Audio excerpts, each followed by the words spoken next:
Hello, everyone. Welcome back to the PC Perspective Podcast. We've reached episode 765. This is being recorded on March 20, 2024. I'm Sebastian Peak. I'm Jeremy Hellstrom. I'm Josh Walrath. I'm Brett Van Spoonberg, out of jail. Sort of. And I'm Kent Burgess, not been in jail. Ever? Nope. Oh, not even for a short stint in the drunk tank? You know, we have the Wyoming Territorial Prison, and they do have cells there, and so they shut me in one for a few minutes. I would like to have been in the 1800s in jail. Oh, heck, I don't want to be right now in jail. It's like a tourist thing? Like they lock you in just for fun? Yep. Okay. That's not just the same. For fun. Right. In quotes. By the way, if you're interested in supporting PC Perspective and the vital services that we provide to you in your everyday life, I mean, seriously, what would you do if the PC Perspective podcast went away? Don't let it happen. Don't find out. Go to patreon.com/PCPer and become a patron of the finest of the fine arts. Now, Josh, speaking of fine arts, do you want to talk about what you had for lunch today? It's a heart stopper. Yeah, we've had this before, but it seemed like it was supercharged today. I don't know why. It's the naughty. And that started with two quarter-pound patties topped with jalapenos, cheddar cheese. Usually comes with American, but I asked for cheddar cheese. They did put the lettuce, pickles, onions on there because I was hoping to get more of a cheeseburger feel. Finally chopped bacon, and then all topped off with Chipotle ketchup. Ooh. So, yeah, and they have new buns. They're really dense, really fluffy, which is weird. You'd think that fluffy would be not dense, but no, these are very fluffy and super dense. So I got through maybe 6/8, or otherwise known as 3/4 of the burger before I just had to stop because it was just too much. Too much. Too much. That's the problem with a good bun. Yeah. Mm-hmm. But it was a really good burger. Go with 12/16 next time, maybe. Yeah, we'll try. Let's move to news, and we have to talk about GTC. It's weird that it's already here again. It seems like just a few months ago, but it was a year ago. GTC 2024, Jensen took the stage. There's all sorts of NVIDIA news. I'm here on their page here. We created a processor for the generative AI era, NVIDIA CEO says. That's the wrap up. Just one sentence. That's all you need to know. There's a bunch of press releases here. NVIDIA Blackwell platform arrives to power a new era of computing. Generative AI. Aye. High So five, first, AWS. Sorry, go ahead. It's all about AI. So Blackwell, GPU architecture, the engine of the new industrial revolution. You want to tell me about this architecture, Josh? Have you read anything, watched anything? I know Kent. So they were pretty light. They were pretty light on the specifics. I mean, they did talk about a few things. It is a, it's a $10 billion research project they had, researching this new architecture. It's still based on the TSMC 4N, the 4 NVIDIA, which is based on 5 nanometers. So it's going to be the same process node as the previous generation. But they've done some other thing. They've kind of re-architected it. They've got some increased efficiencies with Blackwell versus previous gen. And then also this chip is just massive. It's 2 800 millimeter squared dies that are butted up together. And they have a high-speed interconnect in between. It's like NVHSI is the code name for it. It's surrounded by many stacks of HBM3E memory, I believe, totaling something like 196 gigabytes of memory on a chip. And it's a huge amount of bandwidth, something like 7 terabytes per second I believe, and plus it's got NVLinks in there, and it's a monster chip, and they're also working on a different one that works with an ARM based processor. So you've got this big chunk of silicon that is ARM based, and it has NVLink, and it's just massive. And they didn't go into the deep dive specs, but they expect a much higher performance than the previous gen. But you're going to be looking to pay $30,000 to $40,000 to $50,000 per chip. Costs about $6,000 per chip to actually produce.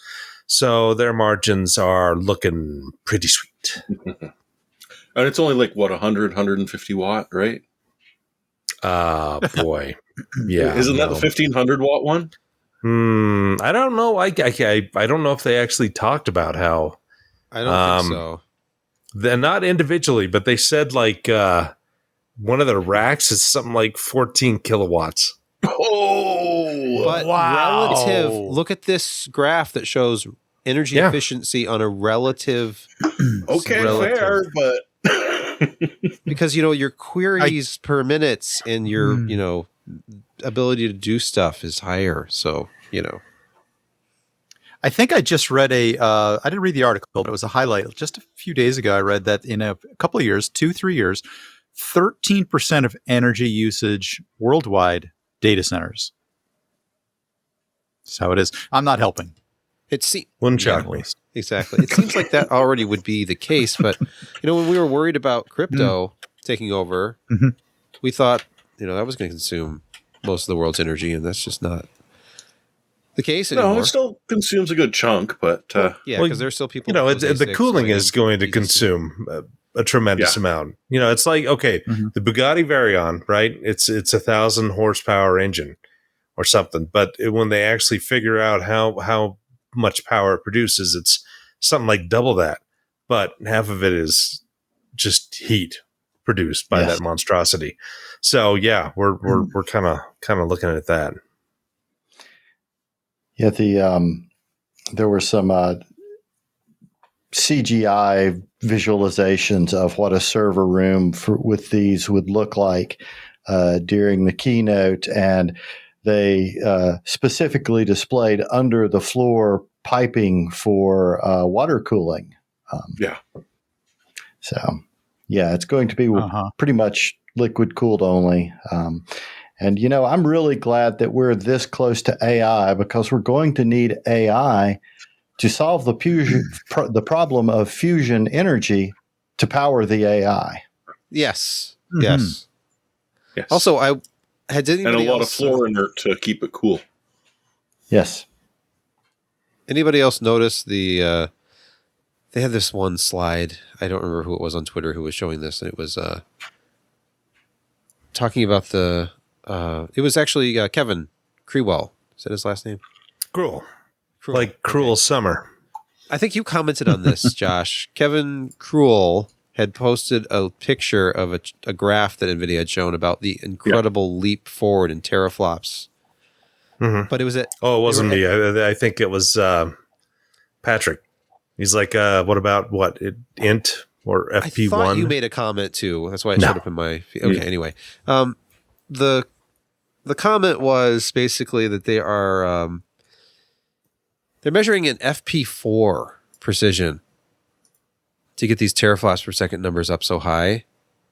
And I'm just curious as to when are we going to get down to FP2 and even FP1 and just have AI, figure it out? Well, FP1 is like int4 or something like that. Oh, okay. I don't understand. I can't remember, AI, but no, it's machine learning is training, and it doesn't necessarily need to be high precision, right? And so they use these smaller data sets, FP32, FP16, int8, whatever, and as long as you code it well, it may not need more precision than that. Not figuring out what a nuclear warhead when it explodes, all of the different forces involved in that, and if what we have in our arsenal is still relevant. I mean, that's high precision stuff, and AI does not need that. So, yeah, that's why we've gone lower and lower precision. Yep, we got lower and lower precision, and and faster performance because now these chips natively accept that. So previously, like, okay, we've got FP32 is the lowest that we handle, right?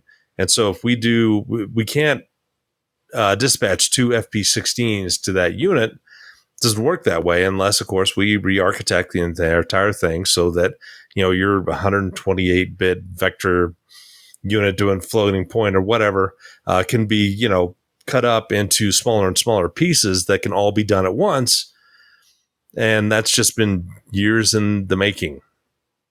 So, vector, scalar, whatever, but yeah, it seems a little misleading to say that you're 1,000 times faster AI compute in 8 years when you're comparing FP16 to FP4. Like even Hopper shows it at FP8. So, I mean, if it was capable of FP4, that would be theoretically 8,000 teraflops. Yeah. Sebastian, are you suggesting that a company might be manipulating their graphs a little bit? I just wonder if this is like the frame generation thing all over again.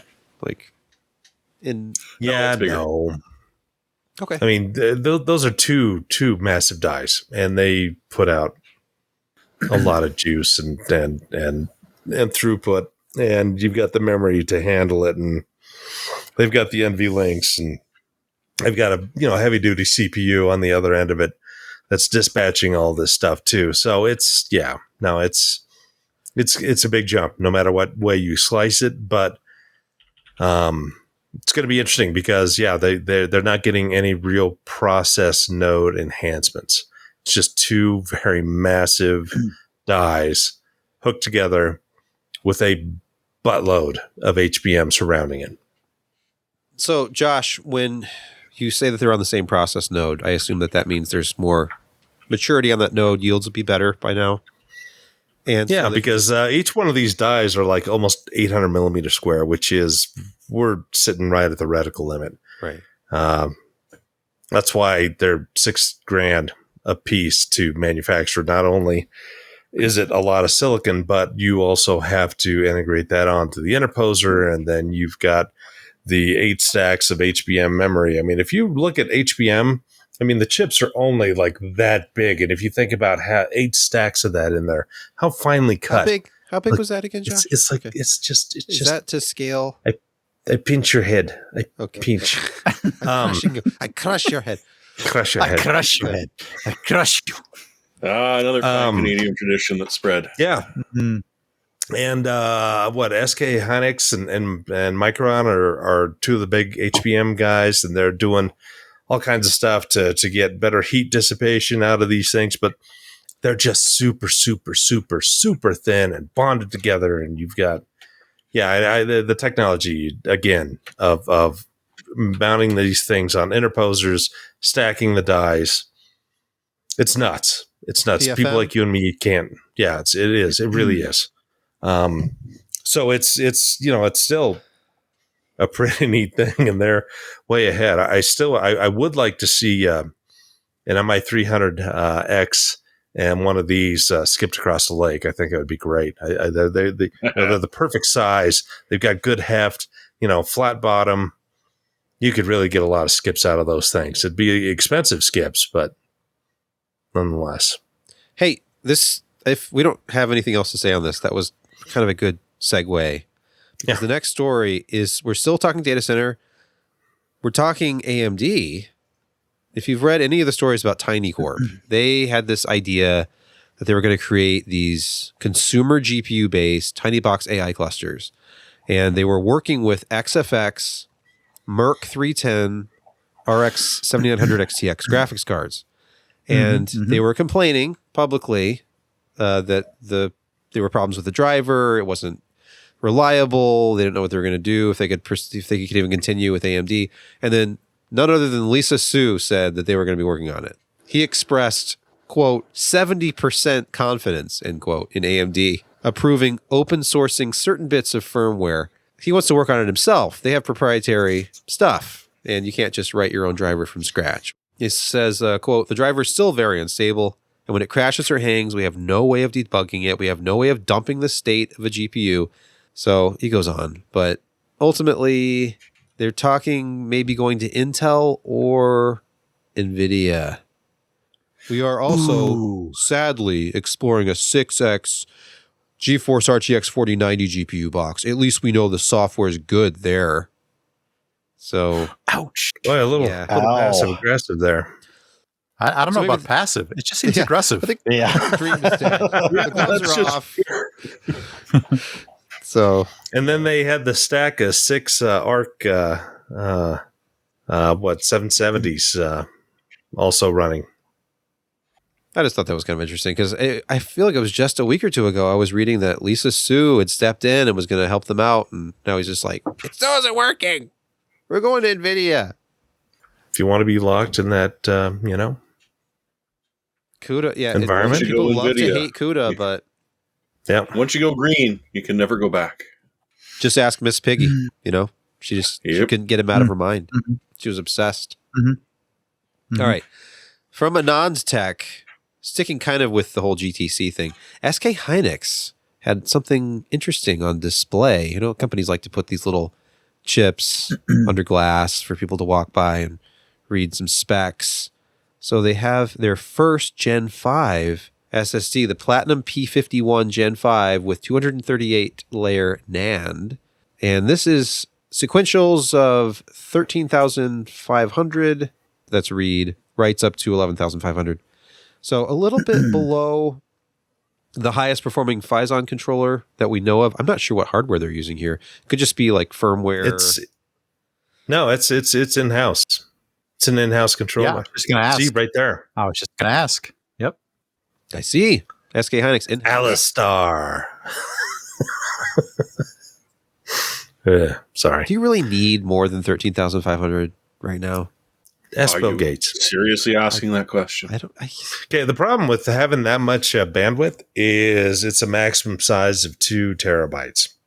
I mean, how many workloads really require a tremendous amount of bandwidth, but you're limited to 2 terabytes? Yeah.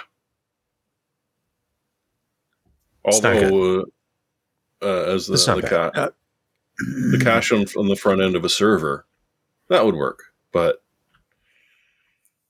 yeah, 2 terabytes is cramped, and I can't believe I'm saying that. I know. I but, feel like it's a consumer level. I feel like systems that start to swap would benefit from that much bandwidth. If you don't have the memory to handle your workload. I mean, you're getting closer and closer to making it seem like, it's not RAM, but it's not bad. Yeah. Welcome to your new Adobe Scratch drive. Next up, Intel and TSMC face chip fab construction delays and supplier woes in Arizona. This is a story at Tom's Hardware. But on the plus side, they just got a huge chunk of change. Well, right. They got a huge infusion of cash. Yeah, chips is... yes, that's definitely some serious cash. But apparently there's some construction and, labor-related hurdles that are... I saw somewhere that they were talking maybe it was being delayed as far as 2027, 2028, but I don't see that in this story. You're not going to suggest that building a fab in the middle of a desert is just a dumb idea, are you? What, do they need water for this process? I don't understand. I mean, I don't know. I don't know. There's having some labor problems too. Intel's going to provide the residents of Arizona all with still suits. So just with a really long hose attached back to the foundry. Pretty much. I understand that the mafia knows a lot about construction in Arizona. I thought they did a lot of that in Nevada. They do that. A lot of it in a lot of places. Kent, we just call it organized crime. Yeah. Oh, okay. And every building has a little piece of Hoffa in it. All right. Well, it turns out that if you're not in a certain part of the world, it's hard to get things done with inexpensive but highly skilled labor. Trying to build up like Taiwanese style fabs in America just seems like a terrible idea. We don't have that. Is the YouTube comment of choice at the moment, where he says, Veneto says, TSMC is discovering you can't hire engineers in Phoenix at Taiwan prices. Absolutely weird. It's a shock. It's a shock. That's why they're in Ohio as well. Well, Intel is. But that's not going to be till like 2028 when that thing opens. Next, I never thought I would see the day when this story would be presented on this podcast or read it anywhere. MAINGEAR has done the unthinkable, and here's this picture from Kent's delidding review, by the way, that I stole for the cover picture of this article. MAINGEAR is going to ship PCs with delidded Intel Core i9 CPUs. They are going to delid a 14900KS and then ship it to you. I'm assuming with just standard ground shipping. It seems very brave. So interestingly, Der Bauer was talking about this sort of roundabout in his 2 videos on the 14900KS.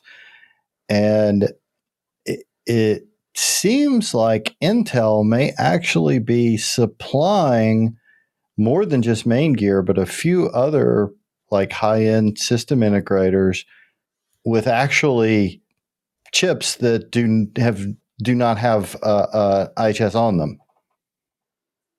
Wait a minute. Are you saying Wait, what? that they're not delidded? They're just not, they've never been lidded. You can't delid something that doesn't have a lid. That's what I gathered, and I believe that's what Der Bauer is understanding from his contacts. Yeah. But yeah, I was reading this, and they said something about a close partnership with Intel. That makes perfect sense, because why would they take on the risk of using one of those frames and trying to delid it themselves for each one of these systems? They can just order them naked from Intel. I'd like a tray of naked chips, please. I took this screenshot from the MAINGEAR site when I read this, and they were already letting you choose this option. I went to the North, of course, the stylish North case, and this basic build could be enhanced for just $845 with the delidded 14900KS. Now, that would take it up to, like, I can't do math, but like $2,200? $2,100. 22. Okay. Yeah. 22. So that's not, considering you could get a system of some kind. I think the base model only had a 3060, so you have to pay to upgrade that. But $2,200 plus for a system with a delidded 14900KS does not seem that bad for a pre-built. And the big deal is that they are providing a warranty for this. Rest assured that all MAINGEAR PCs, including those with delidded CPUs, are backed by a standard 1-year hardware warranty and lifetime support. That's a what is the cooling solution? What is the cooling solution here? I'd have to go to their website and try to configure one. Right, I could do that right now. Okay, everybody likes it when we do stuff live like this. I'm sure. Let's go to the North. Wait, it doesn't ship with cables? They have some cable-free designs. Custom. You gonna start low end and build it up, or just yeah? Okay, here we go. So graphics card. Let's put a processor, a better graphics card than a 4060 in it. Let's see. Oh, okay. We could do how does the saying go? Chips that touch lids will never touch mine. Ooh. It's $905 for an XTX. Loose lids, sync chips. It's $1,666 for a 4090. Let's just go on. I'll go for it. Yeah, why not? It's not my money. Yeah, let's. Not actually buying this. All right, let's scroll down past the GPU option. Processor, of course, we got to go with delidded. Here we go. Got to go with that delidded. Topless. Yep, there it is. Another $8. There it is. $3,900 even. Wow, that's Apple laptop money. 4090. That's not really. That's not obscene. bad. You're right. For a delidded 6.2 All right, gigahertz. cooling. You got to be put HyperX Black on it. No, that's not going to work. No, how is that even an option with the 212? There's no way. The 212. Yeah, that should be knocked off immediately. Okay, wait, we spent 16 gigs of DDR4. Well, that's enough. Come on, Josh. So where is it? Where's the memory? What board is there? God, how much are they going to charge you for DDR4? It's a DDR4 board? Oh, my goodness. It's a B660 motherboard. The motherboard to something respectable. I'm impressed that they'll put a Delidded 14900KS on a B660 with air cooling board with a Hyper 212. Okay. Yeah. As a choice. This should just pop up and say your configuration has changed, and it's got it. Let's see, ASRock Phantom Gaming. Is that let's see? Okay, I can at least the get Nova, into the Carbon. Yeah, I can get into a Z790 board for it looks like about $74 to $100 more. All right, but how about some real memory and a 650 watt power supply? That's not going to do it. Oh wow! You can't select that with a 4090. This is probably riveting audio, by the way. 14900KS alone is going to pull that. Let's put a real power supply. Do they have a 450 watt option? 1200. There you go. It's only letting us choose 1200 watts. Okay. So, 4374. What was the cooling solution that it allowed? I missed it. It was a 360 millimeter rad. The MAINGEAR Epic RGB. Do you think they're providing a shim of some sort, or what are they doing? And how do they? That's Z. That's lower down, and you better. It's got to be a shim, right? It's got to be a shim, or EK just recently, within the last 3 or 4 months, after they've been working on it for like a year, released their AIO. Specifically for use with delidded chips, and it's got like a sort of that offset on the bottom that the EK block I tested in my delidding review last year, and I mean they could be sourcing it from EK, I guess. I know it took EK a long time to develop it so that it would work correctly. And still be usable with liquid metal. The problem is with most AIOs, they're bare copper because the fins are so small and so close together, they can't nickel plate them because of it would make the gap between the fins too small. And that was what EK was running into. But you don't want to use liquid metal against bare copper. You want it to be nickel plated. So I'm curious as to how they're doing it. It would be very interesting to see. Magic. Somebody in the GT Wannabe 2 in the YouTube chat said, "Is the AIO powered by AI?" Yes. Oh, so yes. Benito wonders what happens if you use the thermal paste on the 212 Evo. I don't think they actually let you order it that way, because when I clicked on cooler, it forced me to choose the 360. But thermal paste on a delidded CPU. Would you recommend Arctic Silver in that circumstance, Kent? Just slather it all over the bare CPU and just press down the. The funny thing is I've seen people actually, like Jay's 2 cents. He has delidded several of his CPUs, and he never uses liquid metal. He always uses KPX on them. Okay. And I mean, it's going to be better than, it would with an IHS, but my feeling is that if you're going to do that, just do it right. Yeah. Look, in the Socket A era, we had copper shims, and I feel like that's just the right move. Plus, they had those little pads. There was like those little felt pads in the corners or whatever they were. Oh, yeah. And of course, I should have started with this, but officially, after our podcast last week. Other way around. Yeah, after our podcast last week, Intel announced officially the i9 14900KS, and it is. They announced it at $699. I think it's actually going to have a street price closer to $749. And this is what the lineup looks like now. That 14900KS still amazingly at 253 watts. It's incredible. They went all the way up to 6.2 gigahertz And they didn't increase the power at all. 253 watts. They didn't increase the advertised power at all. What do you think the real draw is at 6.2? What do you think? I don't know. It depends on whether you have your motherboard set to 4,000 how much you got 90 something watts by default. So yeah, line up, grab one of those while you can. And I think it's time to move on to Insecurity Corner already. It is. And we're going to start with, oh no, how could this be insecure? AI assistants, apart from Google Gemini, are spilling your secrets.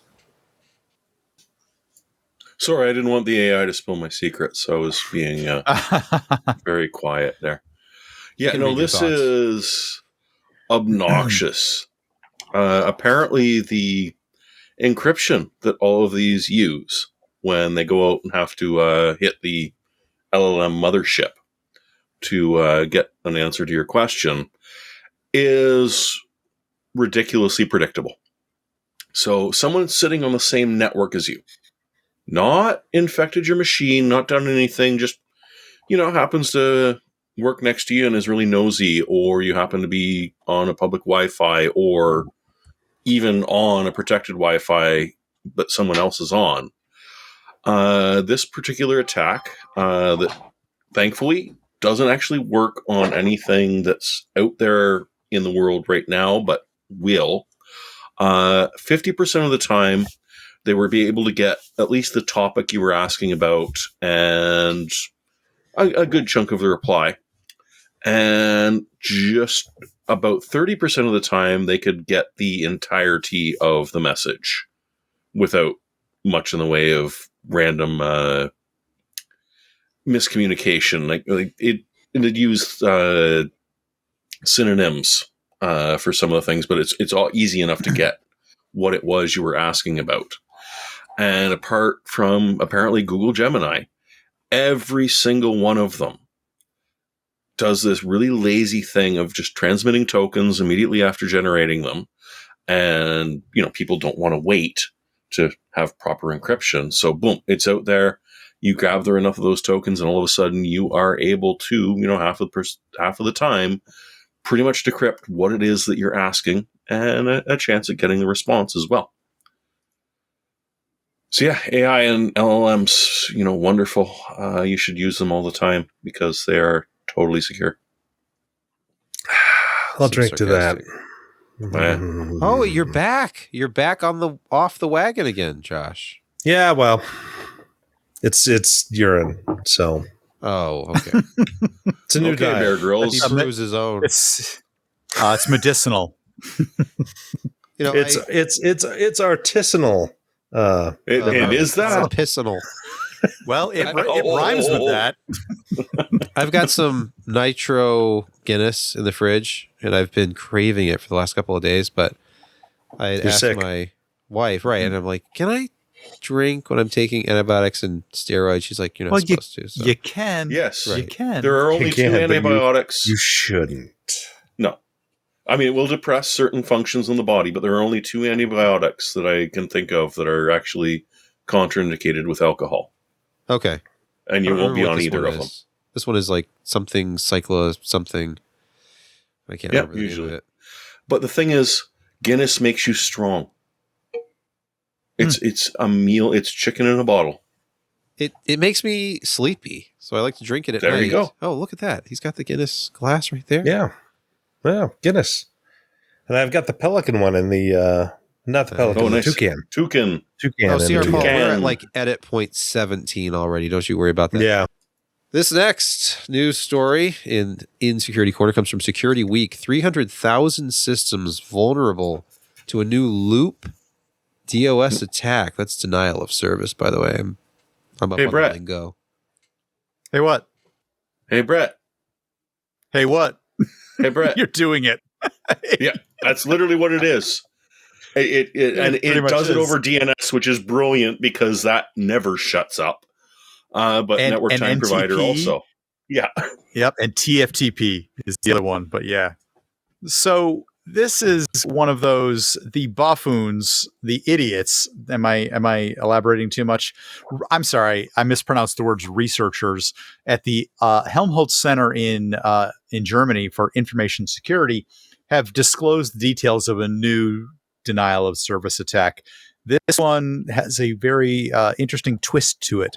And as Jeremy was talking about, it uses these protocols, DNS, TFTP, NTP, which is Network Time Protocol. DNS is the Domain Name Service, to set up a series of events between affectable devices that essentially self-amplify, where they can talk to each other to the point of where they both keel over and die. Hands off, hands free. Thank you, researchers, for exposing this problem for hundreds and hundreds of thousands of publicly facing internet devices. We really appreciate that. There's no patch forthcoming for a variety of older devices that are afflicted by this, such as ones available from Broadcom or Honeywell. Even Microsoft OS is also affected. Even MikroTik, it's said that they're going to be affected by this. This is not a situation yet. It's not been taken advantage of, but thank goodness this has been published by researchers. So you can look forward to this happening soon to an afflicted set of devices near you. Again, the bizarre thing about this is two afflicted devices will just kill each other with traffic. So, yeah. That's it. That's all I got, Jeremy. Anything else on this one? No, I think that's pretty much it. Yeah. Unless we just older devices from back and forth. Yeah, Zyxol or Zixol and there's other network gear, infrastructure gear that's not patchable because it's just too old. They won't do it. Hey, good reason to update. In our next story, Google is changing how Chrome detects and warns you about unsafe sites. A major change to their safe browsing feature in Chrome. Today, it says. When was this published? It's no longer a recommendation. It's mandatory. You know, like the daily recommended dosage of like vitamin C, forget that. It's no longer recommended. You're getting your vitamin C with Google Safe Browsing, whether you like it or not. Before it was updatable when you changed versions of Google browsers. They would update the built-in filters that would find these and say, hey, you're about to browse to some place that may not be totally safe or for whatever reason. You know, they would come up and tell you that.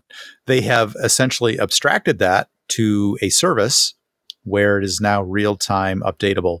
I suppose this is good news, but essentially what this is every, not that they weren't doing this anyway, but every place that you're browsing essentially is bounced off of one of their services to say, is this a good place to go or not? So they're bouncing your browsing targets off of a safe, essentially a live safe browsing filter. I suppose it's good for a variety of reasons, but I still don't like every place that I'm going being broadcast, and that's probably naive. But they're doing it through a third party because Google doesn't even trust themselves not to spy on you. I mean, think about the fact that essentially, if you don't do anything spectacular or special with your DNS, you're basically broadcasting your requests off of a DNS server that's likely Xfinity or Comcast or whoever your internet provider is, Verizon. Anyway, so you know what? Get used to it. Is OpenDNS still okay? Is that? Oh yeah, it is. Okay, yeah, it is. I recommend it over Google actually, just for this reason. Yeah. I always liked how easy it was to manage like parental settings, like certain like filtering certain kinds of websites and stuff. The guy who ran that before, his name's David. Sorry, good. I was going to say there's one thing I do like about this that they make a very strong point on. Your average malware site for that sort of redirect that they're trying to get rid of apparently lasts an average of 25 minutes. But that's usually enough for them to get enough and get the hell out of Dodge. And so if you're going with a static list, which is updated, every 10 hours, every day or so, you're never going to catch any of them. Whereas with this, you at least have a small percentage chance of catching them. So, yeah, this one on the teeter-totter is interesting. Mind you, we have to see it in action. How effective is it versus how much do they actually end up with, and how much is accidentally, stored somewhere. So but you've got a lot of people out there. They're susceptible to potentially, being spoofed in a certain way. And I can imagine that for your generic internet user, this is probably going to be a good thing. Oh, well, since we have to let them use the internet, yeah, I think this is the next best alternative. Yes. Fine. It's actually time for gaming quick hits already. Believe it or not. Hey, we're trying, Sebastian. We're trying. Thank you. We're trying. We are trying. Axis Unseen, Skyrim-like, but only a bow and gigantic enemies. Isn't that like Horizon Zero Dawn? So, yeah, and then what was the one where you had to fight the giant leviathans? Usually by running Final up them. Fantasy? Final Fantasy? No. True, Is that, no, not what I'm thinking of. It's the one for the PS2 that you rode a horse and there were 12 different, giants and you had to go and kill them. Suikoden 3. No. Valley, was it like Valley of the Titans or No? something? That sounds War. far too reasonable. Simpler than that. Yeah, More simple. it was like almost like a single syllable word or something, but Shadow of the Colossus. Shadow of the Colossus, Thank you. Yes. We can always depend on our fans.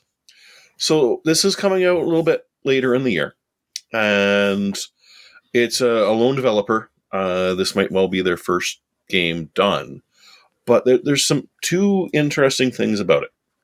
The bow is also your health and power-up UI. Tells you whether you're sneaking or not, how much energy you've got, as opposed to having it crowding up the bottom of the screen. Right? It's actually on the bow. I can't think of another game that's sort of done that. And the other is that, he says, we didn't design any dungeons because the biggest enemy you're going to fight is 10 stories tall, and it's really hard to fit him into a dungeon. But don't worry, so far the game is 5 times the size of the Skyrim map, so I don't think you're going to be upset about it. Oh my God. Yeah. But again, sometimes your grasp exceeds your reach, and we shall see. But it sounds interesting. It looks pretty. And they're being very cagey about all of the lore. So Rock, Paper, Shotgun got to drill a little thing. They ended up finding a Bigfoot, shot it, annoyed it, and immediately pulled a full Pingu. Boom, splat. What if it's AI generated, like procedural generation for levels? What if the story itself and the lore are all just AI generated? Then the scope is just, No, that's a how different many game. of Jensen's GPUs you want to buy, really, to make it all happen in the background. I need 3 subscriptions so that I can get 3 GPUs working together. One's just for the lore, one's for the graphics, and one is just, overflow. They'll sell you a lore coprocessor, and it's just like a 4080 Super. But you need dual 4090s to run the game. The crystalline entity will actually provide the procedural generation. Oh, we wish. Speaking of lore. All right. Humble Bundle making another appearance in this gaming quick hit segment. It's unprecedented. Earth Defense Force United game bundle. $18 minimum for 23 items. How many of these are full games? I see 1 DLC, 2, 3, 4. A lot of DLC. It's a lot of DLC, I have to admit. But if you're into this sort of thing, you probably didn't even buy all the DLC because it would just outran your ability to spend. This is your chance to catch up. This is a $269 value. 18, 25 bucks. You can score big if this is the kind of game. All the bullet hell you want. Exactly. Is that what these are? I think Sebastian was right. It's $18 for all of it. I've never played one of these games, so I need to watch the trailer. It's all the bullet hell you could possibly enjoy. Okay. It's arcadey. It's 3D. It's it's giant spiders. It's dinosaurs with lasers. Dinosaurs with frickin' lasers attached to their heads. Yeah.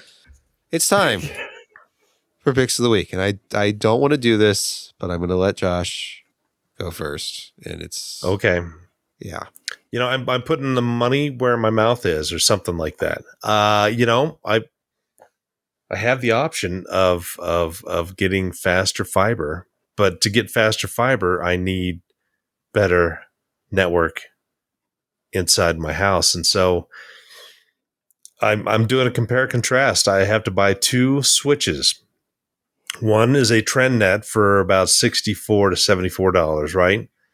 And then our friends, Nick, Giga, have a 5-port, 2.5 gigabit Ethernet switch. One port is a 10 gigabit, but you've got to have the GBIC thing in there. SFP. It's only $44. It's cheap. Absolutely dirt cheap. Yeah. For your SFP converter will cost more than that. Yeah, it will. So, if you want to do some, fiber in between switches, then that 10G port is going to do nice. But yeah, it was, I just couldn't pass it up. I couldn't pass it up. Wait, it's both fanless and noiseless. What's all that noise? Yeah, yes. What are you doing here? What do you got in your hand? Oh, there's the TrendNet one. Wait, that's 2.5 though. Where's your 10? It is. SFP? It's behind me. Oh, it's actually upstairs. Okay. There's so much 10 gigabit behind me. It's like I'm drowning in it. I'm drowning in 10 gigabit. What kind of cables are you rocking these days? What do you mean? What cables? Setup? Who are you talking? What are you doing? What are you doing? Are you doing copper? Are you doing optical? You doing? Yeah, SFP? there's fiber. There's fiber. It's Cat 4 all the way. Cat 4. I'm just overdriving. Cat 6A. 4. There's 6A. There's direct copper connections between some of the switches, and I wired the house in 6A, and that's working very well. And 6A jumpers, that's working good, and fiber to the server that's on the bottom over there. Is 6A like a complement to wireless 6E? Is it? No. No. Okay. No. Okay. Is 5E enough? Obviously, you're saying no. It's in very short runs. It can be. Okay. Don't discount 10G over 5E. It can work. I just do gigabit over 5E, which is probably fine. That'll be fine. Do you? It's sad. I have gigabit fiber, and I felt like it was so incredible. And I'm the fastest guy I know with internet, and it's just like nothing anymore. There's people with 2 or 5 or 10. Yeah, you should upgrade. You should consider upgrading if it's available. I do need a new router though, because my router is 1 gigabit WAN. No, it's a 2.5 gigabit WAN, but 1 gigabit. That's the real trick. Wired out. Yeah. Well, when routers finally get Giga wise, switch is going to be starved. When router manufacturers get wise, maybe that'll be my lavish purchase of the year. I'll buy a router that supports 2.5 on every port. Yeah. It's one of the reasons I upgraded this, because my internet incoming is about 1.4. They advertise 1.2, but it consistently tests out 1.4, 1.5. So I needed 2.5G internet and 10G, incoming. It'll negotiate with the right transceiver. But next thing you can get an Eero 7 through the house. You can get an Eero 7 for only $550. Yeah. But that's got 2 10G ports and 2 5G ports. Two 2.5G ports. Yeah. Hence why it costs $550 plus Wi-Fi 7. Mm-hmm. Yeah. Yeah, but it doesn't have the Cisco tax on it. No. All right, Jeremy, your pick of the week. I recently picked this up, and I got to tell you, as far as survival games go, Pacific Drive is pretty frickin' weird and, somewhat stressful, but enjoyable. Part of the reason I didn't pick it up was because the developer is like, no, it's a roguelike. Every map is procedurally generated. You can't save during a mission. And they were doing some penalties for abandoning a mission. But he explained it very lucidly, and it does make a lot of sense. But at the same time, he realized that a lot of people are like, no, I need something happened. I need to get up from the game and walk away. And I don't want to lose the 20 minutes that I just put into it. So he did add essentially an abandon, because I literally got to go deal with my kid. It's bleeding. And so you can actually abandon a thing, a run, without losing everything, so that you lose that frustration factor. But apart from that, it's visually very nice when you're driving around in your Woody. It's very limited from your windshield, and you've got to sort of glance over to see the map and then see where you're driving. But then you get back to the garage, and all of the upgrade stuff and the way that you interface with stuff is all old school. It's very, very different and kind of looks cool. And honestly, I've been having a lot of stressful fun with it. I've barely scratched it. There's a lot of you better learn how to play the game. We're not going to lead you by the nose. Well, we'll give you some tips, and it's not like the old days when you had to send for the code book and the guide and they mailed it to you. You can search on the internet and quickly figure out what the hell you're doing wrong. But overall, it's not that stupidly expensive. I'm sure it'll be on sale again if it's not still on the summer sale. It's a weird one. And thank you, Introvert Alert. Yeah, thank you for the. So, Jeremy, how have you? Yeah, Jeremy, how have you decided to upgrade your Woody? I need to put a little more steel into it. It's been a bit floppy. Yeah. For those long hauls. Josh is shaking his head like he wouldn't have said it. No, and I didn't either. So, Well, the thing is, I think that he needs a little bit more steel reinforcement, but also a good lube job wouldn't hurt anything at all. Yeah. Mm-hmm. Yeah, well, hey, I got to scavenge the weird places of the Pacific Northwest to find the stuff to make that lube. Find somebody to give you a good head gasket. Yeah. And it's especially important to have a nice, you know how hard that is to find? When you're dealing with just two cylinders. I mean, he's getting a lot of production out of just those two pistons pumping up and down like they are. And yet again, not Brett everyone is needs contemplating the decisions he has made in his life. Exactly. Why did I try to help keep... He's just mad it's not a Scirocco. I'm just not sure. I don't know. I don't have an answer right now. Before we get into your pick, Brett, you modified the lighting behind you, and I think it had a negative impact on the perceived blueness of your eyes. I didn't want to say anything earlier. I didn't want to make anybody uncomfortable, but your eyes were just looking extremely blue. I don't know if I'm the only one who actually are blue. On the spice, but the extra blue behind you, I think something about the camera. I don't know, but now it's more muted. What happened? There's not as much blue behind your head. Because one of the lights ran out of battery, I went and moved it. All right. Well, I know you can see everything. Clearly, your pick is not tinted contacts. Those are the real deal. But it is not. They're not tinted contacts. So my pick this week was actually this: is when you graduate, if you will, to mature networking, and you're ready for your home rack. Okay, you're probably going to want something substantial. This is probably where you want to go. This is a very reasonably priced 25U rack system from Vivo. Nice rack, Vivo. For $200. Didn't they used to make computer cases? I think I reviewed one once years ago. Well, they might have. They might have. Very inexpensive. Or they had a lowercase I. Oh, okay. Yeah, perhaps.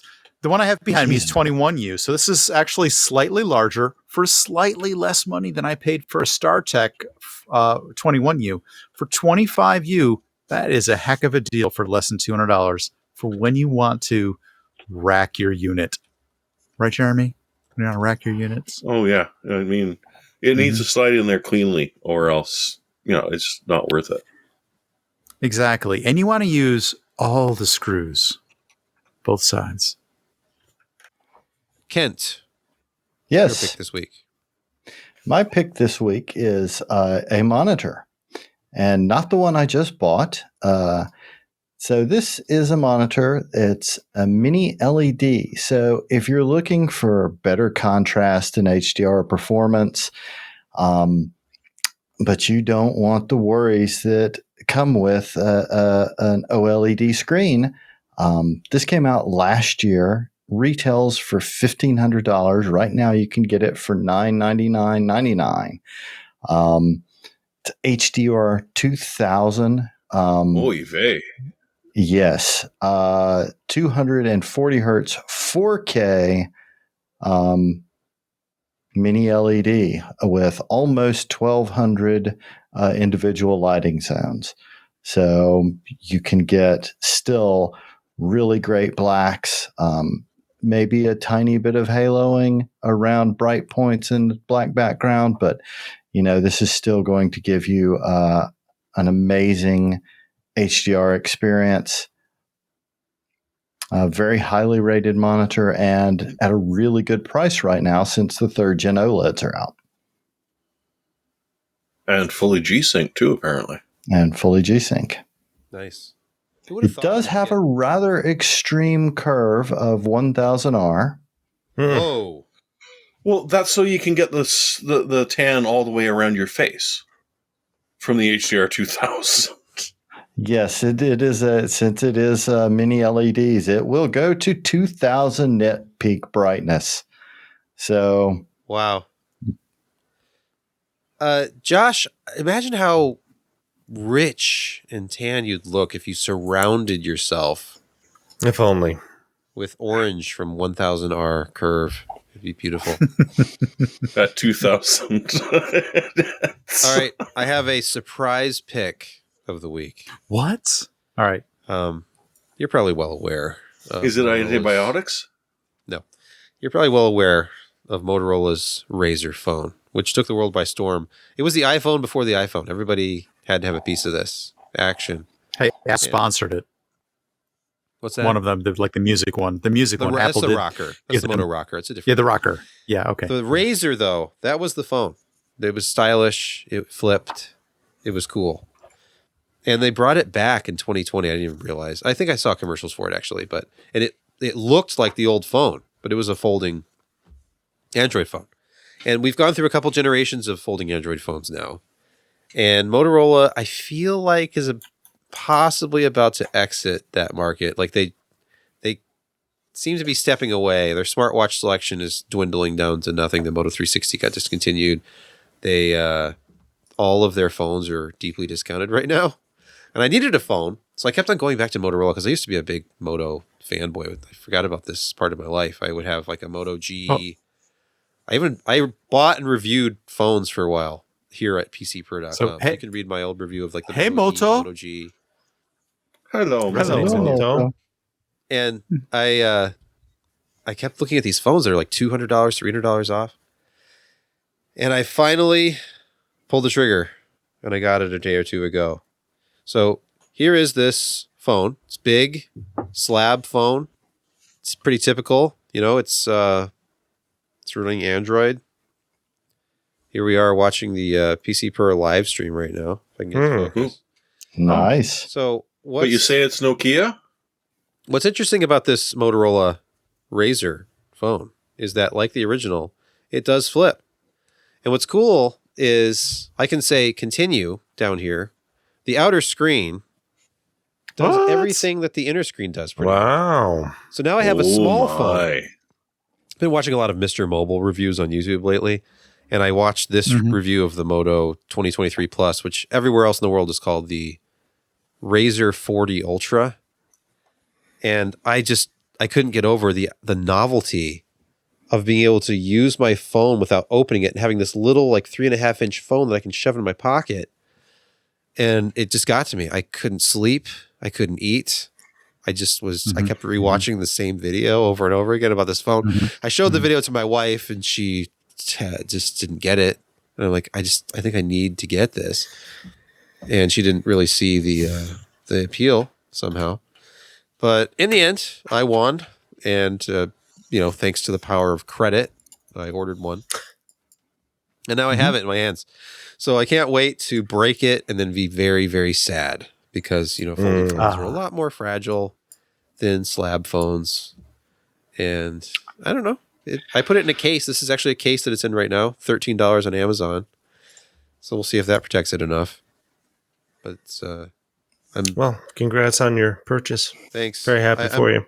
I'm loving the richness of the OLED screen. And apparently we're in like 144p. Hold on, let me increase that to 1080p.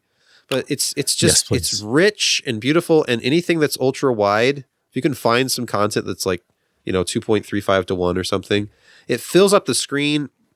And there's only a little pin. Can I not zoom into this? There's only a little pinhole for the camera cutout. There's not a big notch or anything. So you get most of that screen real estate. But then, of course, there's almost no limit to what you can run on the outside screen. I may have mentioned this. You can do all your email, scroll Twitter, watch YouTube videos, all without opening the phone. And I'm sure it's going to be discontinued like any day now. Where did you buy it from? Yeah. I bought it from Amazon.com. Oh. Never heard of it. Heard of it. I think it's time to wrap things up. I want to thank each and every one of the panelists who are with all of us here today and all of the people watching, listening to this. We appreciate you, and we couldn't do it without you, really. We wouldn't do it without you, as a matter of fact. No. To the 203 concurrent viewers who are rapidly, now it's 199. Hanging on. Yeah. Our deepest apologies. They're leaving us. Thank you. Bye. Good night.